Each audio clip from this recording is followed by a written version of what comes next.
Assalamu alaikum everyone. By the grace of Almighty Allah, we are making another new videos. আমরা গত ক্লাসে social ইংলিশের প্রথম পার্টটি বলেছিলাম এবং আজকে আমরা সোশ্যাল ইংলিশের দ্বিতীয় পার্ট সম্পর্কে আলোচনা করব। তো সোশ্যাল ইংলিশ কি এবং এটা কখন ব্যবহার করতে হয় তা আমরা আগের ভিডিওতে বলেছি। যদি সেটা না দেখে থাকেন তা আমাদের ডেসক্রিপশনে তার লিংক দেওয়া আছে, প্লিজ দেখে নিন।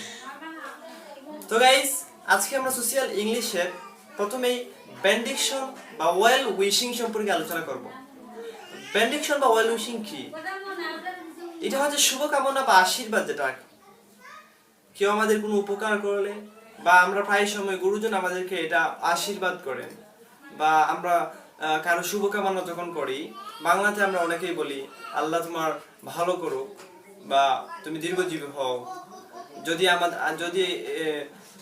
আমাদের প্রধানমন্ত্রী আরো এত বছর বাঁচতেন, বা আমরা বলে থাকি তুমি দীর্ঘজীবী হও, তুমি এত বছর বাঁচো, তোমার জীবনে কল্যাণ হোক। এইভাবে আমরা বাংলাতে আমরা এই আশীর্বাদ বা বেন্ডিকশন, যেটা শুভকামনা, যেটা সেইটা আমরা বাংলাতে এই সকল বাক্য দ্বারা করে থাকি। কিন্তু যখন আপনি ইংরেজিতে বলতে চাইবেন, কি করবেন তখন? আপনি তখন কোন ফ্রেজগুলা ব্যবহার করবেন বা কোন এক্সপ্রেশনগুলা ব্যবহার করবেন? তো তার মধ্যে একটা আমরা বলতে পারি may you live long, may you live long, অর্থাৎ তুমি দীর্ঘজীবী হও। আমরা আগে বলেছি বাংলাতে যে যখন আমরা বাংলাতে কারো শুভকামনা বা আশীর্বাদ করি তখন আমরা বলি তুমি দীর্ঘজীবী হও। তো আমরা ইংরেজিতে এটা বলতে কি হবে? May you live long. Secondly আমরা বলতে পারি যে may Allah bless you, may Allah bless you, Allah তোমার ভালো করুক বা আল্লাহ তোমার মঙ্গল করুক, কল্যাণ করুক। Have a good time, have a good time, তোমার সময় ভালো যাক বা তোমার জীবনের সময়টুকু ভালো কাটুক। Have a good time, have a good time কে আমরা অন্যভাবে বলতে পারি may you have a good time, may you have a good time. And আমরা বলতে পারি may you be happy in life, and আমরা বলতে পারি may you be happy in life, তুমি তোমার জীবনে সুখী হও। এইভাবে আমরা আশীর্বাদ, এই সকল এক্সপ্রেশন গুলো ব্যবহার করে আমরা আশীর্বাদ বা বেন্ডিকশন, যেটা ওয়েল উইশিং, যেটা সেভাবে করতে পারি। আজকে আমরা সেকেন্ড যেই এক্সপ্রেশন গুলো শিখবো, যে সোশ্যাল ইংলিশটা শিখবো, সেটা হচ্ছে আস্কিং ফর পারমিশন, অনুমতি চাওয়া। কি? আস্কিং ফর পারমিশন, কারো অনুমতি নেওয়া, কারো কাছ থেকে সুযোগ সুবিধা গ্রহণ করার আগে তার অনুমতিটা নেওয়া একটা ভদ্রচিত্ত দৈনন্দিন ব্যাপার। তো আমরা সেই অনুমতিটা পেতে হলে, কারো আমরা যদি কোনো বিষয় সম্পর্কে অনুমতি চাই, সেই সম্পর্কে আমাদের ভদ্রচিত্ত ভাষা অবশ্যই ব্যবহার করতে হবে। এটা অবশ্যই কর্তব্য। যদি আমি আপনাকে রূঢ় ভাষায় কথা বলি, আপনার কাছে কোনো কিছু চাই কিন্তু সেটা ভদ্রচিত্ত ভাষায় না, অর্থাৎ রূঢ় ভাষায় চাই, তাহলে কি আপনি আমাকে দেবেন? অবশ্যই না। ঠিক সেই কারণে আমরা বাংলাতে বলতে পারি দয়া করে আপনি আমাকে কি এটা দেবেন, বা আমি কি আপনার এটা ইউজ করতে পারি, ব্যবহার করতে পারি।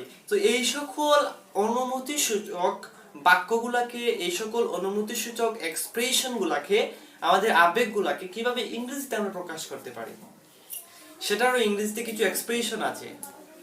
এখানে অনেক ধরনের এক্সপ্রেশন আছে, কিন্তু আমরা সব ধরনের এক্সপ্রেশন বলতে যাব না। আমরা দৈনন্দিন ব্যবহৃত কিছু কমন এক্সপ্রেশন গুলা বলবো। আমরা প্রথমেই বলতে পারি can I use your pen, can I use your phone, or can I use your anything, অর্থাৎ আমি কি আপনার এটা ব্যবহার করতে পারি। তারপর মনে করেন আপনি এক জায়গায় বসে আছেন, একটা মজলিসে বসে আছেন বা একটা ক্লাসরুম থেকে আপনি বাইরে যাবেন, তাহলে আপনার শিক্ষকের থেকে অনুমতি অবশ্যই নিতে হবে। কিন্তু সেটা কিভাবে আপনি ভদ্রচিত ভাষায় নিবেন? ইংরেজিতে আপনি, যদি আপনার টিচার ইংরেজি হন বা নাই হন, আপনি ইংরেজিতে যদি নেন, অবশ্যই আপনাকে সবাই একটু আকর্ষণ সহিত তাকাবে আপনার দিকে। তাই সেটা আপনি কিভাবে নেবেন? আপনি বলতে পারেন sir let me go, should I go outside. আপনি এইভাবে বলতে পারেন should I go to outside, should I go to washroom. এইভাবে আপনি জিজ্ঞাসা করতে পারেন বা অনুমতি নিতে পারেন। তারপর আপনি বলতে পারেন would you please allow me in your classroom, অথবা যে কোনো জায়গা সম্পর্কে এটা বলতে পারেন would you please allow me. এইভাবে আমরা এই সকল কিছু এক্সপ্রেশন ব্যবহার করে আমাদের আস্কিং ফর পারমিশন, যেটা অনুমতি চাওয়া, যেটা এইভাবে আমরা ইংরেজিতে আমাদের আবেগটাকে প্রকাশ করব। সর্বপ্রথম কারো কোনো সুযোগ সুবিধা পেতে হলে আমাদের তাদের অনুমতিটা নেওয়া দরকার। সো গাইস, আজকে এই পর্যন্তই। নতুন ভিডিও নিয়ে আসার পূর্ব পর্যন্ত ভালো থাকুন, সুস্থ থাকুন। আপনার ফ্যামিলির সবারকে আমার সালাম এবং ফ্যামিলির সবার সাথে সুখে শান্তিতে বসবাস করুন। Keep me in your prayer এবং আমার জন্য দোয়া করুন। Keep touch with learning lesson. আসসালামু আলাইকুম।